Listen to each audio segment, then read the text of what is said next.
Hello, my loves, and welcome to my latest video, how to help my cat when guests come to stay. Do you have people come into your house? Are you worried about how your cat will react? I'm going to share with you in this video 5 top tips that you can use to support you and your cat when you've got guests coming to stay, be it for a quick coffee or for a week or maybe an overnight. I'm going to talk with you about what I do to support myself and my anxious head and my 2 boys when we have guests come to stay. So join me in this video and let's get started. So if you haven't already subscribed to the Naturally Cats YouTube channel, be sure to hit the subscribe button along with the bell to get notifications of my new releases so you can help your cat with every video. So let's dive in. One of the very first things that people will say to me is not to panic. And I'm going to say the exact opposite to you, which is allow yourself to feel all of those feelings. So the first top tip I've got for you is to feel the panic, the worry, the stress, the anxiety, the nervousness, the fear, the unknown, because you're going to be having that anyway. And I really don't recommend you push it to one side, you bury it, you ignore it. There'll be people that will tell you to just, get over it, forget about it. Don't let it overwhelm you. Don't let it kind of take control. But let's be honest, us anxious cat guardians out there, it's not that easy. I can't just say to Brenda Brain, shush, stop, don't have those thoughts. If I'm having those thoughts, I need to deal with them. So the first top tip I've got for you is to allow yourself to feel all the worrisome stuff that's coming in. Now, how you deal with it is up to you. You might want to talk it through with someone that you know, like, and trust, but somebody who can hold the space for you and hear you and receive you, not somebody who's going to tell you to just buck up and get on with it.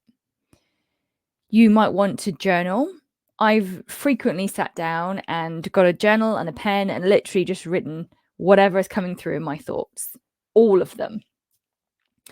You might want to go for a walk. I've done this before. I've put my headphones in. I'm not actually on a call or listening to anyone, but I'm talking it out loud as if I'm on the phone to like my sister or someone. One of the most important things about this first top tip is to let it out of your body, because when we are nervous and scared, those emotions are very low and dense and heavy vibration.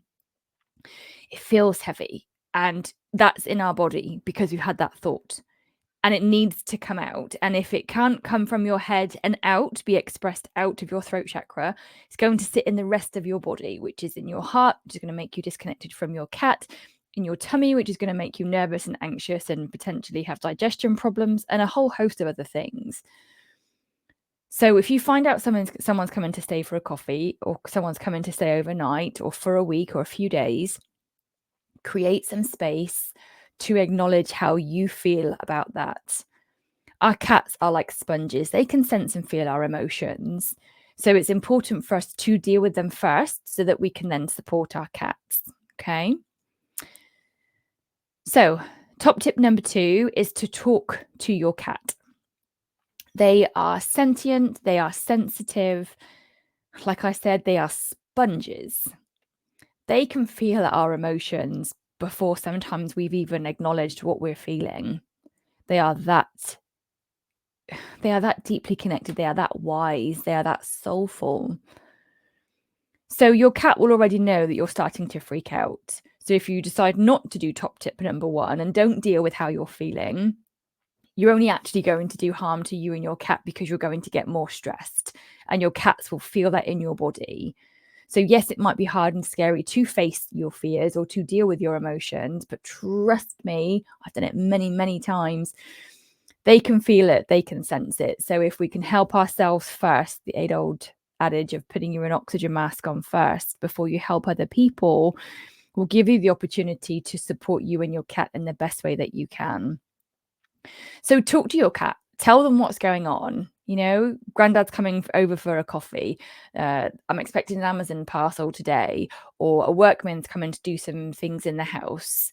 whatever it may be, but talk to them. Now, you can, again, do this verbally, or you can do it like quietly from your heart space or from your mind's eye. So whichever works for you, but tell your cat what's going on. So prime example, I've got a guy coming tomorrow to finish off the decorating in our hallway. So it's the stairs that kind of go up like that. I can't get to it. It's far too tall and I'm far too clumsy to set up a ladder and things.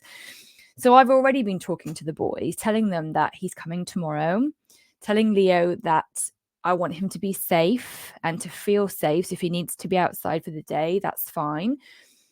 When I say talk to your cats, I also would love you to share with them like your expectations. So not just telling them like what's happening, but telling them what you expect of them. So what I've said to Leo is, the guy's coming first, like he's coming at 8:30 in the morning. I'd really love it if you could go out for your wee at 4:00 and then come back and have some breakfast so I can put your collar on so that I know that you've eaten. I know that you're safe with your tag, and then you can go outside. I will shout, I will call for you when he's gone, and either be outside, or if you want to be behind the spare bed, whichever you need to do to feel safe, buddy. There's a likelihood he could be here for a second day, but I will tell you tomorrow what's happening. So I've been really clear with Leo, like if he doesn't eat tomorrow morning, I'm going to be even more stressed, and that doesn't need to happen. So I'm talking to him and telling him what's going on. So the same with baby Max. I talked to him and I told him. Now, Max has got different needs to Leo. So with Max, I've said to him, you can have a sniff around what the man's doing, because there'll be a ladder and paint and stuff, but I need you to either be out or to be downstairs for most of the day, because I don't want you to get paint on you, which could be toxic and make you poorly. I've also shared with them how I'm feeling about it. So mummy's really excited because this is the last bit of the decorating in our home, and it's a really big kind of emotional transition for me.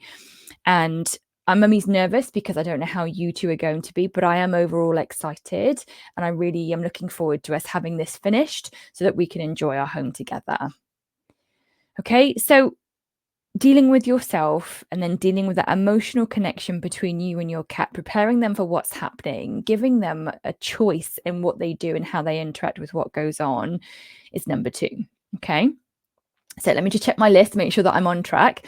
So whilst I do that, don't forget to come into the comments and let me know what works best for you, which bit of the video so far that you've enjoyed, if either of these top tips have resonated with you. And yeah, let me know what your thoughts are. Okay, so the next one is adjusting your cat's territory. So this is kind of, if you've got guests coming to stay, the house is going to smell different. Every house has a smell. Every person has a smell. And I'm not saying that you're whiffy. What I'm saying is all of us have a different scent, and your cat's territory will have its own scent. Even if someone comes for a coffee, like my dad uses a certain type of deodorant, which smells different to what's in our house. So where he sat on the sofa, it will smell like him an hour, maybe 2 hours later. If you've got guests coming to stay, when they put their suitcases in places, or, if they come through the house, maybe like this workman tomorrow, I hope to goodness he's not a smoker, but if he is a smoker, then that smell will be in the home. So when you have guests coming to stay, whether it's an hour or a week or anything in between, there is a scent component involved, and that impacts your cat's territory. So again, sharing with them what's happening. So like I told them, there's going to be some ladders in the stairwell. That's going to be different. The energy is going to feel different when it's changed. And it's explaining to your cat, like, this is where I'm creating the kind of supplemental safe spaces for you. So like with baby Max, I've said to him, if you can stay downstairs, I'll put some herbs downstairs, which I'll come on to in just a minute.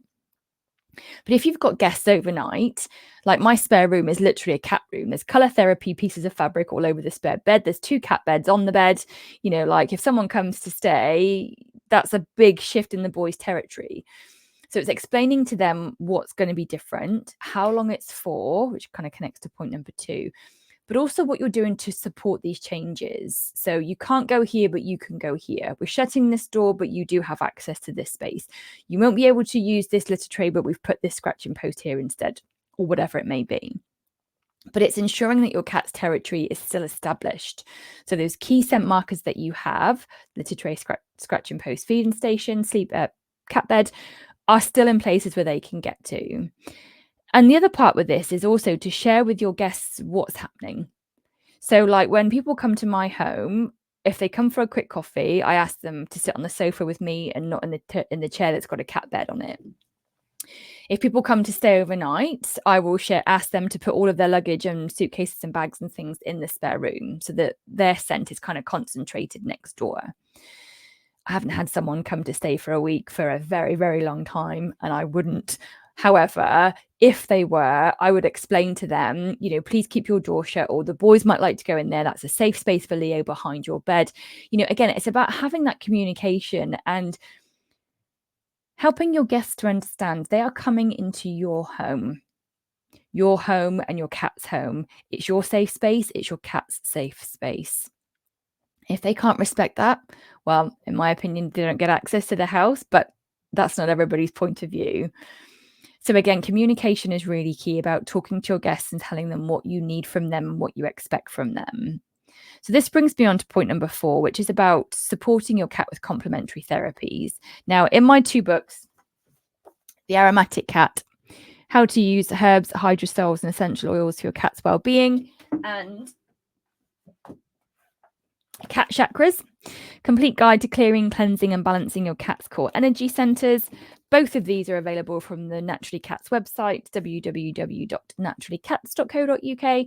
If you get them from me, you get a signed copy, or you can get them from Amazon and other online retailers.